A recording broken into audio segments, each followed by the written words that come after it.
Hello friends, good morning. Homemade recipes by Lipika and ব্লগসে আপনাদের সকলকে স্বাগত। আমি হলাম লিপিকা আর আজকে দেখতেই পাচ্ছেন রান্নাটা কমপ্লিট করে ফেলেছি। নিয়ে চলে এসেছি কাঁচকলার বড়ার তরকারি। অনেকেই আছেন কাঁচকলা খেতে পছন্দ করে না, কিন্তু কাঁচকলা যদি এরকম বড়া করে তরকারি করেন তাহলে কিন্তু ভীষণ ভালো লাগে খেতে।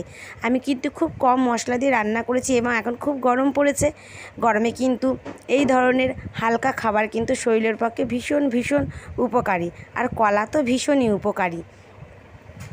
আমি কিভাবে রান্নাটা করেছি সেটাই আমি আজকে আপনাদেরকে দেখাবো, কিন্তু তার আগে আপনাদেরকে অবশ্যই বলছি ভিডিওটা কিন্তু স্কিপ না করে পুরোটা দেখবেন। দেখে যদি ভালো লেগে থাকে তাহলে অবশ্যই লাইক করবেন, অনেক অনেক শেয়ার করবেন এবং কমেন্ট করে জানাবেন। আমার চ্যানেলটিকে সাবস্ক্রাইব করে আমার পাশে থাকবেন আর বেল আইকনটি অবশ্যই প্রেস করে রাখবেন পরবর্তী ভিডিওর আপডেট পাওয়ার জন্য। আর দেখুন, নিয়ে নিয়েছি 3টে কাঁচকলা। কাঁচকলাটা আমি 2 টুকরো করে পিস করে নেব। আর একটা পাত্র নিয়ে নিয়েছি, সেই পাত্রের মধ্যে আমি জল দিয়ে কাঁচকলাটা দিয়ে দিয়েছি, আর দিয়ে দিয়েছি হলুদ আর তেল।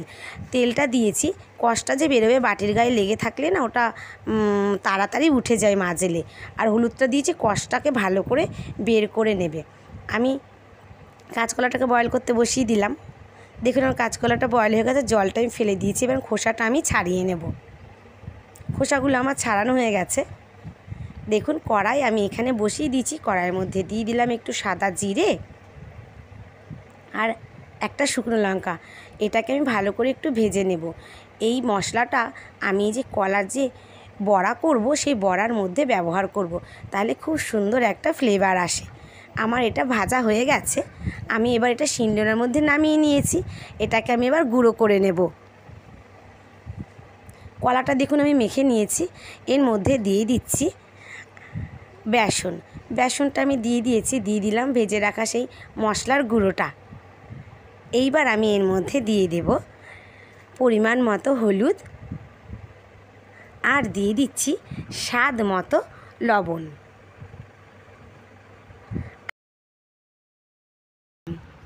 আর দিয়ে দেব পরিমাণ মতো একটু চিনি, কেন যে কোনো বড়ার তরকারিতে একটু চিনি দিলে না তাহলে বড়াগুলো একটু খুব স্বাদ হয় খেতে।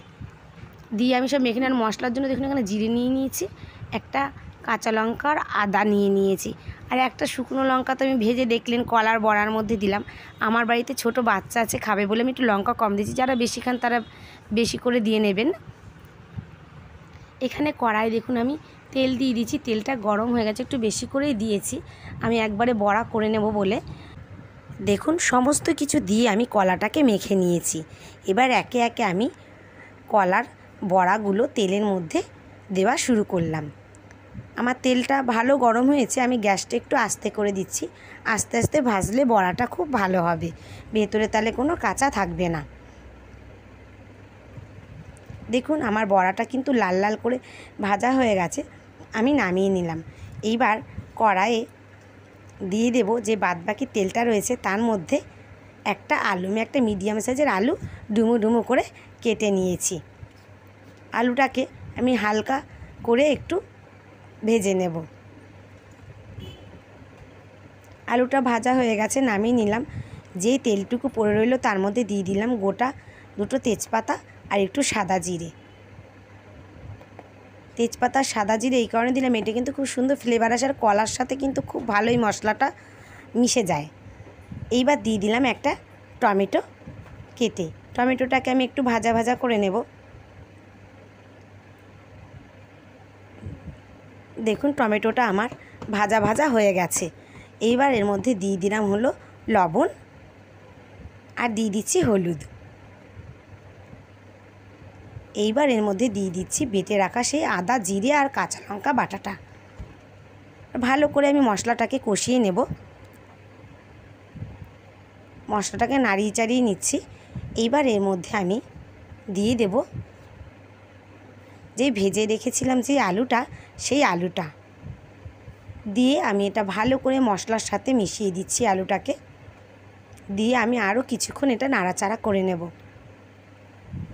এইবার আমি এর মধ্যে দিয়ে দিচ্ছি সামান্য একটু জল। একটু জল দিয়ে একটু নাড়ালে না আলুটা আর একটু সুন্দর বয়েল হয়ে যাবে। দিলাম অল্প করে। এবার একটু নাড়িয়ে নিচ্ছি।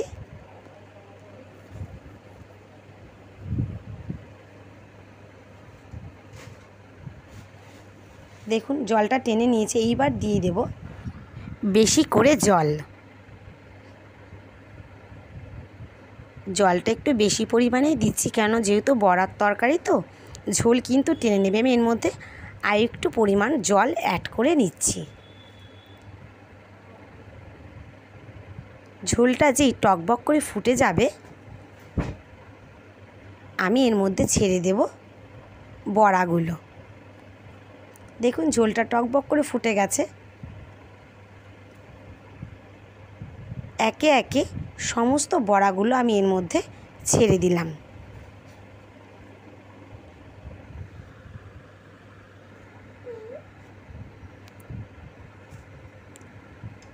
এবার ঝোলের মধ্যে আমি ভালো করে বড়াগুলোকে ডুবিয়ে দিচ্ছি। এবার একটা থালার সাহায্যে ঢেকে দিচ্ছি।